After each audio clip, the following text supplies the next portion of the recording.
என்ன உபத்திரவம்? எதற்காக தாவீதுக்கு உபத்திரவம்? அடுத்த வசனம், அவன் நான் கர்த்தருக்கு ஒரு இடத்தை, யாக்கோபின் வல்லவருக்கு ஒரு வாசஸ்தலத்தை காணும் மட்டும் என் வீடாகிய கூடாரத்திலே பிரவேசிப்பதும் இல்லை, என் படுக்கையாகிய கட்டிலின் மேல் ஏறுவதும் இல்லை, என் கண்களுக்கு தூக்கம் வருவதும் தூக்கம் வர விடுவதில்லை, என் இமைகளுக்கு உறக்கத்தை வர விடுவதும் இல்லை என்று கர்த்தருக்கு ஆணையிட்டு யாக்கோபின் வல்லவருக்கு பொருத்தனை பண்ணினான்.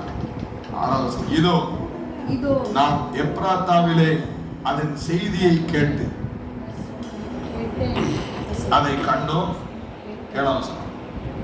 அவருடைய வாசஸ்தலத்துக்குள்ளே பிரவேசித்து அவர் பாதப்படியில் பணிவோம். கர்த்தாவே, உமது வல்லமை விளங்கும் பெட்டியுடன் நீர் உமது தாவர ஸ்தலத்திற்குள் எழுந்தார். அவனுடைய ஆசை, அவனுடைய கனவு, அவனுடைய பாரம், நம்ம நல்லா சௌரியமா இருக்கோம், ஆனால் கர்த்தருடைய பிரசனமும் வசனமும் உள்ள இடம் அது பரிதாபமான நிலையில் இருக்கு. அந்த இடத்தை குறித்த பாரம், அந்த இடத்தை குறித்த ஏக்கம், அந்த இடத்தை குறித்த அவனுக்குள்ள இருந்த அந்த மன அலைச்சல், அதைத்தான் இந்த சங்கீதம் 132 பாடுகிறார்கள். நம்ம பிரசனத்தை வசனத்தை கொண்டாடுகிற இந்த இடம் மழை காலத்துல எப்படி இருக்கணும் உங்களுக்கு தெரியுமா? மழை காலத்துல இந்த இடம் பரிதாபமான ஒரு இடமா மாறும் உங்களுக்கு தெரியுமா? நம்ம என்ன நினைக்கிறோம்? அது இருந்தா என்ன ஆபத்து? ஆகாய் தீர்க்கதரிசி வழியாக கர்த்தர் பேசுகிறார். ஆகாய் 1ஆம் அதிகாரத்துல ஆகாய் chapter 1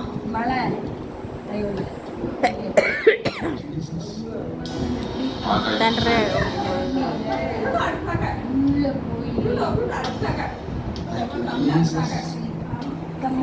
Thank you, Lord. Thank you, Jesus. Thank you, Lord. ஆகாய் 1ஆம் அதிகாரம்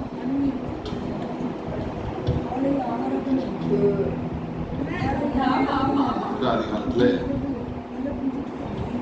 2ஆம் வசனத்துல நான் வாசிக்கிறேன், கவனியுங்கள். இந்த ஜனங்கள் கர்த்தருடைய ஆலயத்தை கட்டுகிறதற்கு ஏற்ற காலம் இன்னும் வரவில்லை என்கிறார்கள் என்று சேனைகளின் கர்த்தர். கர்த்தருடைய ஆலயத்தை கட்டுறது அது பார்ப்போம், ஆலயத்தை கட்டுவோம், என்ன அவசரம்? கர்த்தருடைய ஆலயத்தை கட்டும் காலம், ஏற்ற காலம் இன்னும் வரவில்லை என்கிறார்கள் என்று சேனைகளின் கர்த்தர் சொல்கிறார். ஆனாலும் ஆகாய் என்னும் தீர்க்கதரிசியின் மூலமாய் கர்த்தருடைய வார்த்தை உண்டாகி அவர் சொல்லுகிறார்,